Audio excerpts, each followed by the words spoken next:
Next ನಾನು long sleeve ಮೆಷರ್ಮೆಂಟ್ಸ್ನ ಹೇಗೆ ತೆಗೆಯೋದು ಅಂತ ತೋರಿಸ್ತೀನಿ.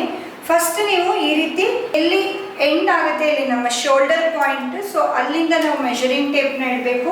ಹ್ಯಾಂಡ್ಸ್ನ ಇದೇ ರೀತಿ ಫೋಲ್ಡಿಂಗ್ ಮಾಡಿರಬೇಕು ಫುಲ್ ಸ್ಲೀವ್ಸ್ ಅಥವಾ 3/4 ಸ್ಲೀವ್ಸ್, ಎಲ್ಬೋ ಸ್ಲೀವ್ಸ್ ಮೆಷರ್ಮೆಂಟ್ಸ್ ತಗೊಳ್ಳುವಾಗ.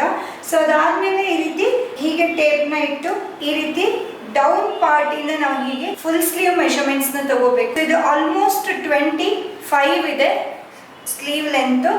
ಸೊ ಅದಾದ್ಮೇಲೆ ನಾವು ಮತ್ತೆ ಉಳಿದಿರುವಂತಹ ಕಫ್ ಲೆಂತ್ ಸ್ಲೀವ್ಸ್ ಅಂದ್ರೆ 3/4 ಸ್ಲೀವ್ ಲೆಂತ್ ತಗೋಬೇಕು, ದಟ್ ಈಸ್ 19 ಇಂಚ್. ಅದಾದ್ಮೇಲೆ ನೆಕ್ಸ್ಟ್ ಎಲ್ಬೋ ಲೆಂತ್ ತಗೋಬೇಕು. ಎಲ್ಬೋ ಲೆಂತ್ ಇವರಿಗೆ 12 ಇಂಚ್ ಇದೆ. ಅದಾದ್ಮೇಲೆ ನೆಕ್ಸ್ಟ್ ಇನ್ನೊಂದು ಸ್ಲೀವ್ ಲೆಂತ್ ತಗೋಬೇಕು, ದಟ್ ಈಸ್ 8 ಇಂಚ್. ಇನ್ನೊಂದು ಸ್ಲೀವ್ ಲೆಂತ್ ಬಂದು 4 ಇಂಚ್. ಸೊ ನಾವಿವಾಗ ಎಲ್ಲೆಲ್ಲಿಗೆ ಮೆಷರ್ಮೆಂಟ್ಸ್ ನ ತಗೊಂಡಿದೀವಿ ಅಲ್ಲೆಲ್ಲ ಕಡೆನೂ ಕೂಡ ನಾವು ರೌಂಡ್ ಸರ್ಕ್ಯುಲರ್ ಸ್ಲೀವ್ ಮೆಷರ್ಮೆಂಟ್ಸ್ ನ ತಗೋಬೇಕು. ಸರ್ಕ್ಯುಲರ್ ಸ್ಲೀವ್ ಮೆಷರ್ಮೆಂಟ್ಸ್ ತಗೊಳ್ಬೇಕಾದ್ರೆ ನಿಮ್ಮ 1 or 2 ಫಿಂಗರ್ಸ್ ನ ರೀತಿ ಇನ್ಸರ್ಟ್ ಮಾಡಿ ಮೆಷರ್ಮೆಂಟ್ಸ್ ನ ತಗೋಬೇಕು ಲಾಂಗ್ ಸ್ಲೀವ್ಸ್ ಗಳಿಗೆ.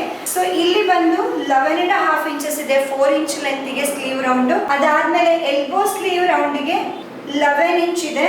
ಹಾಗೆ ಕಾಫ್ ರೌಂಡ್ ಅದು ಕೂಡ ಈ ರೀತಿ ಸರ್ಕ್ಯುಲರ್ ಅಲ್ಲೇ ತಗೋಬೇಕು. 2 ಫಿಂಗರ್ಸ್ ಇನ್ಸರ್ಟ್ ಮಾಡಿ ಸ್ವಲ್ಪ ಲೂಸ್ ಆಗಿ ತಗೋಬೇಕು, ದಟ್ ಈಸ್ 10 ಇಂಚ್. ನೀವು ಇಲ್ಲಿ ಲಾಂಗ್ ಸ್ಲೀವ್ ತಗೊಳ್ಬೇಕಾದ್ರೆ ಯಾವಾಗಲೂ ಕೂಡ ಇಲ್ಲಿ ಮೆಷರ್ಮೆಂಟ್ಸ್ ನ ತಗೊಳ್ಳೋದಕ್ಕೆ ಹೋಗಬಾರ್ದು. ಸೊ ಲಾಂಗ್ ಸ್ಲೀವ್ ತಗೋಬೇಕಾದ್ರೆ ರೌಂಡ್ ಅನ್ನ ಈ ರೀತಿ ಹ್ಯಾಂಡ್ಸ್ ನ ಫೋಲ್ಡ್ ಮಾಡಿ ಹೀಗೆ, ಸೊ ಇಲ್ಲಿ ಮೆಷರ್ಮೆಂಟ್ಸ್ ನ ಈ ರೀತಿ ತಗೊಳ್ಬೇಕು. ಬಿಕಾಸ್ ನಾವು ಸ್ಲೀವ್ ಈ ರೀತಿ ಇನ್ಸರ್ಟ್ ಮಾಡ್ಬೇಕಾದ್ರೆ ಹ್ಯಾಂಡ್ ಅನ್ನುವಂಥದ್ದು ಆ ಸ್ಲೀವ್ ಒಳಗಡೆ ಹೋಗ್ಬೇಕು. ಸೊ ಇಲ್ಲಿ 9 ಇಂಚಸ್ ಇದೆ ರೌಂಡ್. ಸೊ ಈ ರೀತಿ ನಾವು ಲಾಂಗ್ ಸ್ಲೀವ್ ಮೆಷರ್ಮೆಂಟ್ಸ್ ಗಳನ್ನ ತಗೊಳ್ಬೇಕು.